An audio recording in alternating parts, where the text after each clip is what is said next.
नमस्कार दोस्तों and welcome back to part 2 of my first Ghost Stories podcast. पिछले हफ्ते मैंने आपको अपनी शॉर्ट स्टोरी का पहला हिस्सा सुनाया, नाइट ड्राइव, और आज के पॉडकास्ट में हम पिकअप करते हैं जहां पे लास्ट संडे को रुके थे।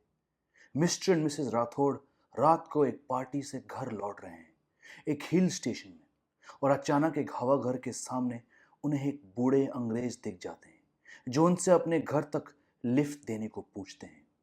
मिस्टर राठौड़ उस बुजुर्ग आदमी को गाड़ी में बैठाते हैं अपनी बीवी के मना करने के बावजूद, और तब दोनों हस्बैंड वाइफ को एक गंदी स्मेल और अजीब सी घुटन महसूस होने लगती है। ये रही part 2 of night drive, a short story written and narrated by yours truly. It was then that the couple got a whiff of a smell most foul, like rotten garbage. Mrs. Rathod's right hand reached out, and her fingers dug into her husband's hand, her arm taut as a stretched bow. Mr. Rathod shifted and looked at his wife. Without saying anything, he put the car into motion with the other hand, steering it around the bend and leaving the hawa ghar and the lamp post behind. He drove at a cautious speed, and when he could, he reached over and looked at his wife, stiff as a frozen shadow. After a few minutes, the man spoke. "Are you two from the hillside?" Mr. Rathod looked into the rear view mirror. The man was looking at him, smiling a faint smile. Yes, we have a cottage at the other end of town." He brought a hand to his neck and scratched aimlessly at the skin under his chin, unnerved by the stench emanating from the man in the back seat. "Rowendale. It's down the road from the blind school, on the way to Jagraon." The man smiled. "That's nice. I know that area well. And do you live on the hillside year-round?" "No, not year-round," said Mr. Rathod, his eyes following the beam of the car's headlights. "We live in Kanpur, but come up twice a year. Our eldest son is in the 10th standard at St. Aloysius. We've come to take him down once the semester ends next week." "It's a lovely time of year," said the man, now looking out the window. "Do you mind if I lower this?" His right hand was already on the window handle, ready to crank it down. "Sure," replied Mr. Rathod, looking at him through the rear view mirror, and then turning again to Mrs. Rathod, who was staring at the road. He had desperately wanted to lower his own window to air out the car, which had now acquired the powerful smell of what Mr. Rathod could place as close to being a mix of mildew, sweat, and decaying something. He tried to look at the plastic bag wrenched in the man's fists to see if that was the source of the awful odor. The man lowered the window and the cool wind blew across his face, again making him smile. "And what do you do, if I may ask?" Mr. Rathod found himself asking the question more to cut through the awkwardness than for any genuine interest. The man behind Mr. Rathod turned his head toward the driver of the car and replied with a sigh, "I used to work in the plains, in the Punjab. I ran a mission hospital there. I grew up in these hills and bought a house down near the Hampstead home in the 60s.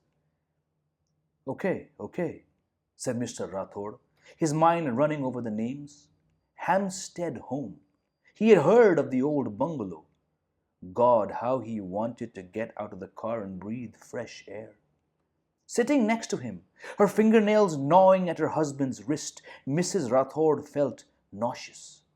Why did her husband pick up this stranger on a desolate road? And what was that rancid smell? The car hummed as Mr. Rathod pressed harder on the pedal. Speed was not one of the ambassador's finer points.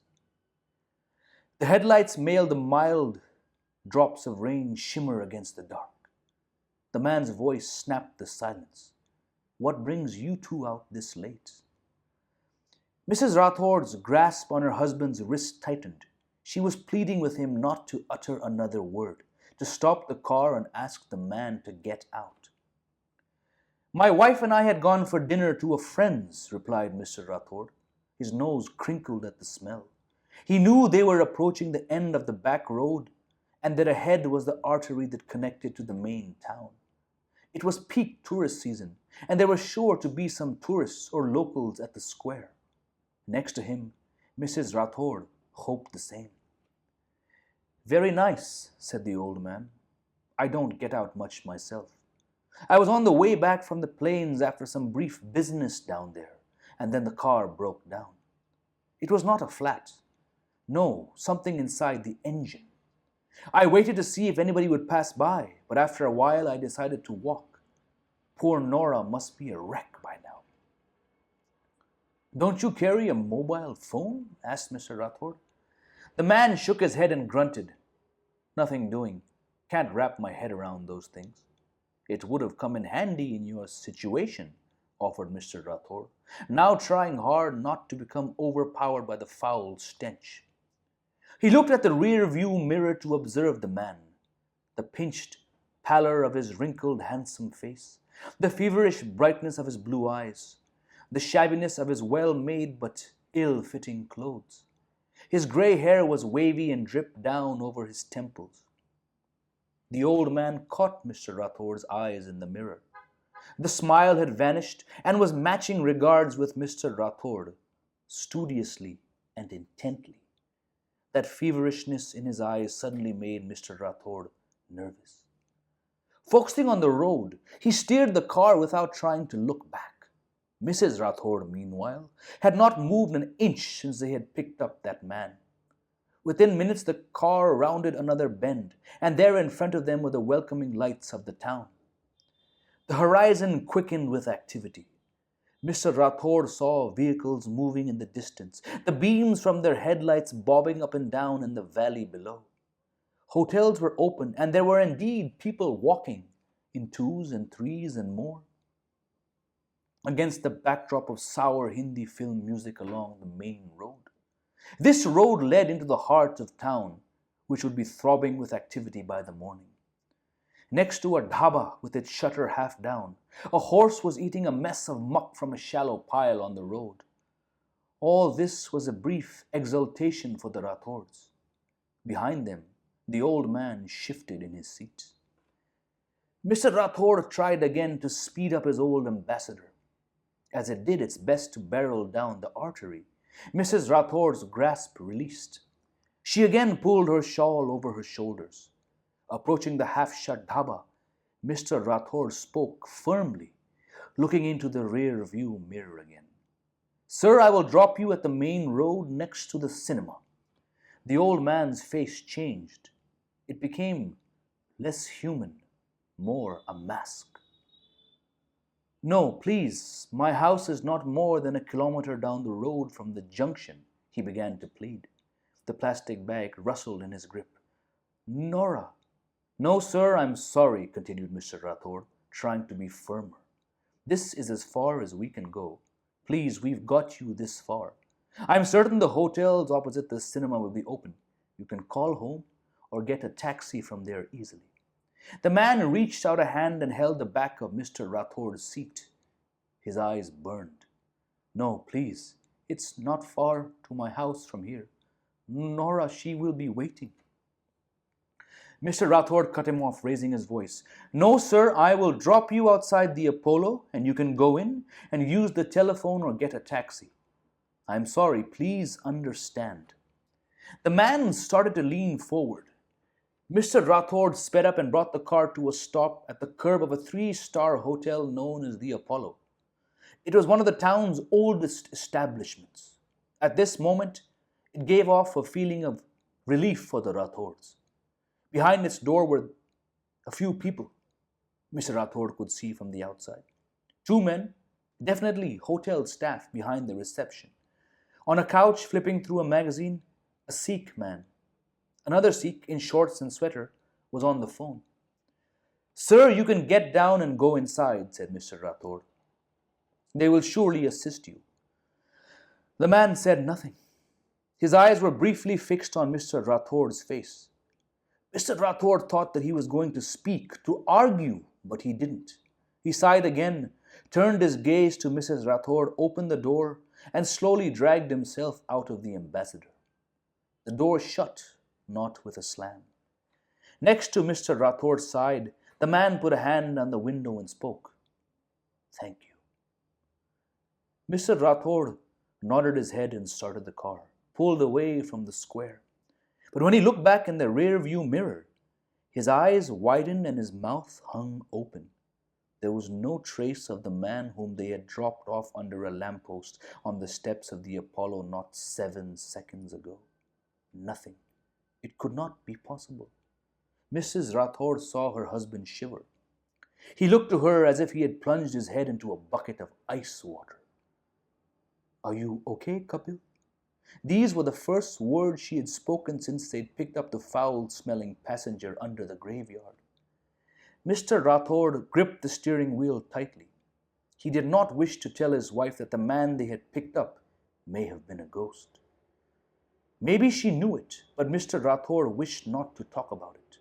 He nodded 4 quick movements of the head and took a moment to find his voice. "Let's go home, Aisha." Mrs. Rathod saw her husband's nose sharpen, jaw tighten, and eyebrows come together in concentration. Then she turned to face the road ahead too. Mr. Rathod drove out past the edge of town and down the road towards home. They said nothing to each other. As they neared the final slope towards their cottage, on the road where in the mornings after breakfast the married couple liked to walk amongst the cows and goats and under an umbrella of trees to grace and glance at the mountains, Mr. Rathod stopped the car. The two turned to each other, and in both of their eyes was an unmistakable curiosity. There was another look from his wife now that he understood without the need of words. The look that told him that she too had been thinking what he was.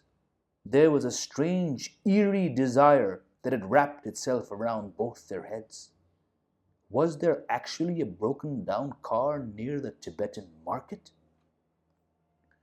Mr. Rathod turned his ambassador around by backing into the driveway and retraced their journey back to the square. From there they swung down another road, one which would take them up behind from where the old man had said the car had been stalled. Now there was excitement in Mr. Rathod's eyes. His tongue, tinged with the taste of promise, brushed the caverns of his mouth as he drove. Mrs. Rathod, however, was devoid of any excitement.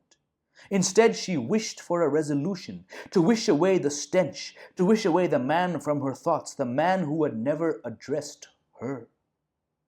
She knew that she had felt a pang of helplessness with him in the back seat, but perhaps, unlike her husband, she had also felt a tinge of compassion. Perhaps she had even wondered between the unnerving sense of fear that the old man really had been in trouble, that he truly longed to get home to his worried wife. Mrs. Rathod had been unable to get that thought out of her head all drive long, and now as the ambassador turned corners in the darkness, her stomach tightened. As soon as they had passed the Tibetan market, the couple trained their attention on the road, peering out over the car's headlights, trying to make out the first glimpse of an abandoned vehicle. Mr. Rathod instinctively slowed the car and leaned in towards this windscreen. There was no vehicle in sight. They drove slowly through the woods, a little afraid to be there. At least they knew that they had each other. Mr. Rathod gripped Mrs. Rathod again, tighter than he had when they had first left the dinner at Parsonage Road, in a time that had felt like another time. Faster than they knew, they had completed the stretch of road where the old man could have possibly walked, and returned to the same junction where they had fatefully turned left over an hour ago. Mr. Rathod halted the car. Mrs. Rathod looked out her window, scanning the junction and the trails of the street lights. Then she again turned to her husband. There was no car where he had said it had broken down.